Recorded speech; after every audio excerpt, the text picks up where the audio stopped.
नमस्कार, NMF news पर आप सभी का बहुत स्वागत। मैं हूं आपके साथ अभिषेक पुंडीर। तुष्टीकरण की राजनीति अगर आप सोचते हैं कि सिर्फ हिंदुस्तान में ही की जाती है, वैसा नहीं है। बांग्लादेश, पाकिस्तान, ऑस्ट्रेलिया, अमेरिका या फिर कनाडा आजकल सुर्खियों में छाया हुआ है, क्योंकि 2023 में जब खालिस्तानी आतंकवादी हरदीप सिंह निज्जर की हत्या सरे में एक गुरुद्वारे के सामने की गई थी, तभी से वहां खालिस्तानी लगातार प्रोटेस्ट कर रहे हैं, भारत सरकार के खिलाफ प्रोटेस्ट कर रहे हैं, वहां रहने वाले हिंदुओं के खिलाफ प्रोटेस्ट वो लोग कर रहे हैं, क्योंकि कनाडा की सरकार की तरफ से भारत सरकार को हरदीप सिंह निज्जर की हत्या का आरोपी बताया गया था।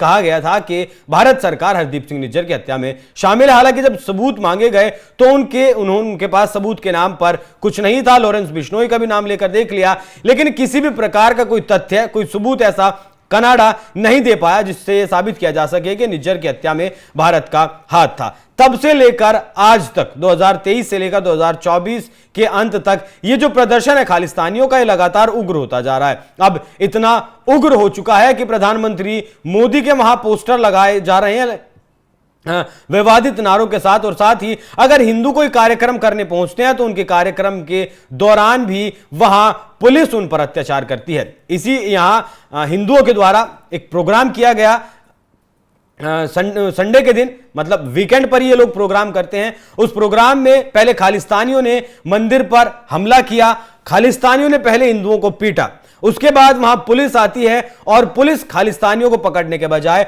उल्टा हिंदुओं को पीटती भी है और उन्हें गिरफ्तार भी कर ले जाती है। लेकिन यहां के जो हिंदू हैं वो संख्या में बहुत कम है, लेकिन फिर भी उनकी दाद देनी पड़ेगी कि जो पुलिस में भी खालिस्तानी लोग थे, माफ कीजिएगा, जो पुलिस में भी सिख समुदाय के लोग हैं, वो भी हिंदुओं को पकड़ रहे हैं और हिंदू लगातार उनके सामने खालिस्तान मुर्दाबाद के नारे लगा रहे हैं। पहले एक बार आप ये वीडियो देखिए।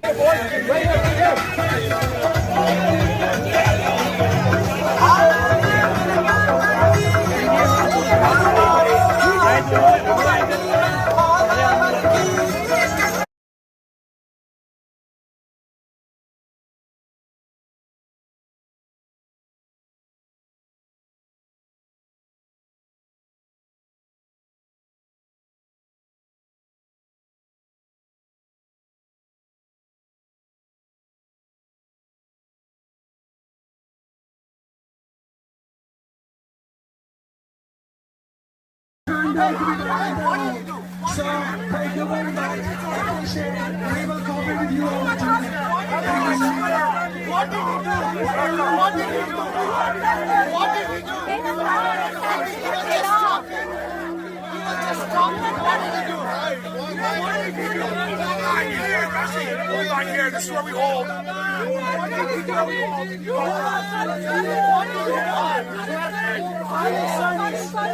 Oh my God! This is what I do. What did he do? Yes, you are. Oh my God! Oh my God! Shame on you guys! Stop that! Stop that! Shame on you guys! Where is the border? Why are you guys inside? You are Khalistani. You are Khalistani. You are terrorists. What did the guy do? He was just standing and shouting. That's not allowed. What did he do? Shame on you!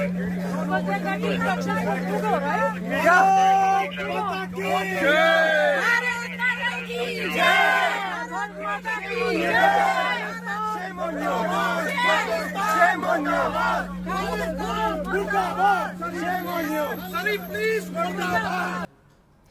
तो जो police वाले, जो police Canada की है, उसके सामने ही हिंदू खालिस्तान मुर्दाबाद के नारे लगा रहे हैं और कह रहे हैं कि तुम भी खालिस्तानी हो, भारत माता की जय के नारे भी लगाए गए। अब समझिए कि जिस तुष्टीकरण का मैंने शुरुआत में जिक्र किया था वो किस कदर यहां हावी है। ट्रूडो की जो सरकार है, ट्रूडो जो सरकार चला रहे हैं, उसमें वो उनको पूर्ण बहुमत तो नहीं मिला था चुनाव के दौरान, लेकिन ऑल न्यू डेमोक्रेटिक पार्टी एक सिख पार्टी कनाडा में है जिसके पास 24 सांसद है। जगमीत सिंह इसके प्रमुख हैं, उनके समर्थन से कनाडा की सरकार चल रही थी। लेकिन जैसे ही विवाद गर्म आया, भारत सरकार पर आरोप लगाए, उसके कुछ दिनों बाद, मतलब अभी 2 महीने पहले, जगमीत सिंह ने अपना समर्थन वापस ले लिया। अल्पमत में ट्रूडो की सरकार आई। उसके बाद एक और कनाडा की पार्टी है जिसके पास 36 सांसद थे, उसने समर्थन दिया, तब जाकर अब किश्तों पर बैसाखी के सहारे ट्रूडो की सरकार चल रही है। लेकिन अब ट्रूडो ये चाहते हैं कि जिस तरीके से कनाडा की जनता उन्हें लगातार नकार रही है, उनकी लोकप्रियता जनता के बीच लगातार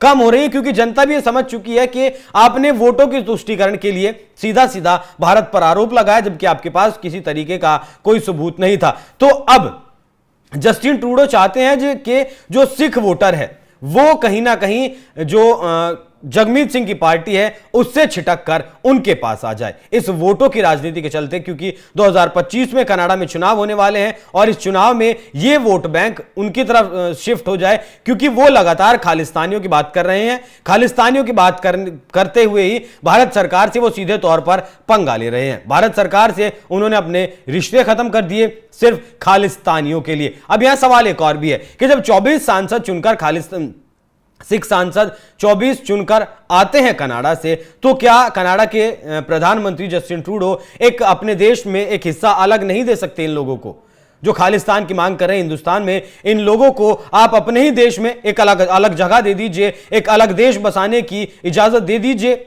उसके बाद आप इन लोगों के प्रदर्शन में शरीक हों, उसके बाद आप इन लोगों का प्रदर्शन का समर्थन करें। लेकिन कनाडा की सरकार वैसा नहीं करेगी। सिर्फ वोटों का चक्कर है। 2025 में कनाडा में चुनाव होने वाले हैं और इस चुनाव को ट्रूडो जीतना चाहते हैं, क्योंकि वो जानते हैं कि इस चुनाव में वो बिल्कुल अलोकप्रिय हो चुके हैं, क्योंकि तकरीबन 1 दर्जन उन्हीं की पार्टी के सांसदों ने 28 अक्टूबर का उन्हें अल्टीमेटम दिया था कि आप 28 अक्टूबर तक अपने पद से इस्तीफा दे दें, नहीं तो हम अपना समर्थन वापस ले लेंगे। वो अल्टीमेटम पूरा हो चुका है। उसके बाद क्या कुछ हुआ क्या नहीं हुआ, लेकिन ये सबूत इस बात का है कि अब उन्हीं के जो सांसद हैं वही ट्रूडो को नहीं चाहते। वोटों के चक्कर में खालिस्तानी समर्थक जो वोट बैंक है वहां उसे वो जो डेमोक्रेटिक पार्टी है उससे छिटकाकर अपने पास लेकर आना चाहते हैं, और इस तरकीब को कनाडा में सब समझ चुके हैं। लेकिन जिस तरीके से हिंदुओं ने यहां हिम्मत दिखाई है, भारत माता की जय के नारे लगाए हैं और तिरंगे को बड़ी शान से यहां फहराया है, उस पर क्या है आपकी राय? कमेंट कर में जरूर बताएं। धन्यवाद।